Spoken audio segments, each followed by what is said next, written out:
Disputing is not a one-letter event. It's a sequence. First, identify the issue. Second, gather documentation. Third, submit a focused dispute. Fourth, review the response carefully. If something comes back verified, do not immediately resend the same argument. That is repetition. Instead, review the response. Did they address the specific inaccuracy? Did they update any fields? Did they ignore certain points? Did the statute date change? Did the balance updated? Sometimes a verified response includes subtle changes, and that tells you the dispute trigger review but not deletion. If your first dispute challenge balance accuracy and they verify without explanation, your next step may involve requesting method of verification. You shift approach. You do not repeat the same wording, credit dispute as strategy. Converse with data. Each response informs your next move. Now, what gets verified more often? Account with consistent reporting across bureaus.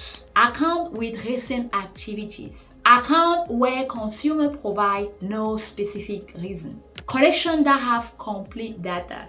Late payment where no documentation contradicts reporting. If data appear internally consistent and you provide no evidence of inconsistencies, it's likely to be verified. Verification does not always mean correct. It means no error was identified in the review process. The system confirms consistency, not perfection. There's an important psychological shift that must happen here. When you read verify, most people interpret it as final. It's not final, it's procedural. It means the bureau checked the data against what the furnisher reported and found alignment within their system.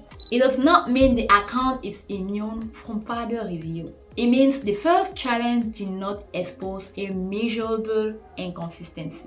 That distinction protects your mindset, because if you believe verify means permanent, you stop analyzing. If you understand verify means consistent within data fields, you look deeper. Strategy review.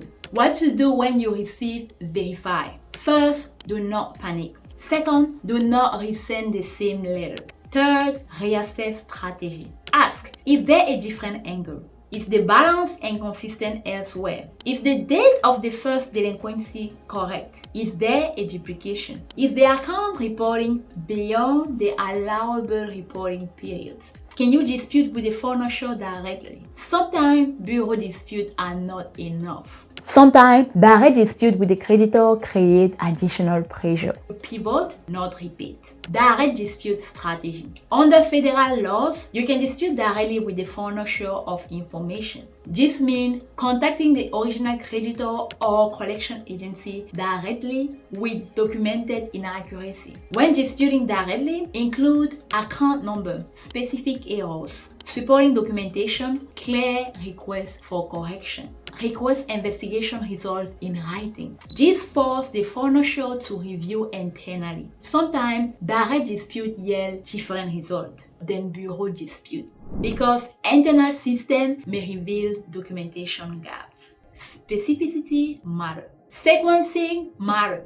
If you send 5 disputes at once, you reduce focus. If you challenge everything at once, response becomes broad. Instead, sequence dispute target high impact item first. Allow response, then proceed. Strategic pacing improves clarity. Credit rebuilding is layered, not rush. Now, what not to do? Do not submit false claims. Do not dispute accurate information hoping for deletion. Do not flood the bureau with repeated identical letters. Do not treat it without basis. Dispute must be grounded in data.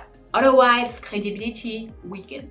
And once credibility weakens, response becomes shorter and faster. Precision builds credibility, and is also a long-term factor to consider. Your dispute strategy becomes part of your credit file record. Excessive, repetitive, or frivolous dispute can reduce the weight of future changes. When everything is disputed repeatedly without basis, systems begin flagging behavior patterns. That is why intentional pacing matters. Each dispute should have purpose.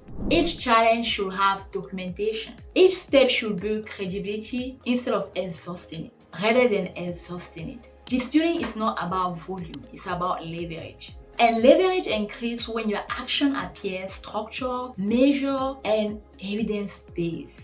How dispute impact your credit score? When negative items are removed, risk perception decreases. Lower risk can raise score, but timing matters. Sometimes score temporarily fluctuate during update. Score movement follow data changes. The goal is structural improvement. Here are some realistic expectations. Not every dispute results in deletion. Not every error is removable. The goal is accuracy, not perfection. A clean, accurate report builds credibility. Credibility builds approval, and approval builds opportunities. Dispute is only one part of rebuilding credit. You must also maintain on-time payment, lower utilization, avoid unnecessary inquiries, build positive trade line strategically. Dispute remove inaccuracies. Positive behavior builds strength. Both are required. Structure across all areas creates durable results. Disputing work when done strategically, specific, documented, and sequenced. Verification does not mean defeat, it means reassess. Credit repair is not about sending letters, it's about understanding systems. Structure beats emotion, clarity beats frustration. When you understand how verification works, you stop reacting. You start positioning, and positioning creates leverage. If you need help reviewing your report, identify high-impact error, and building a structured dispute strategy, click the link down below and check if you qualify for a personalized credit section with America Credit Care. We analyze before acting. We prioritize before disputing. We sequence with intention. Because strategy creates results. Move with knowledge, not emotion. That is how you win. Thank you for watching.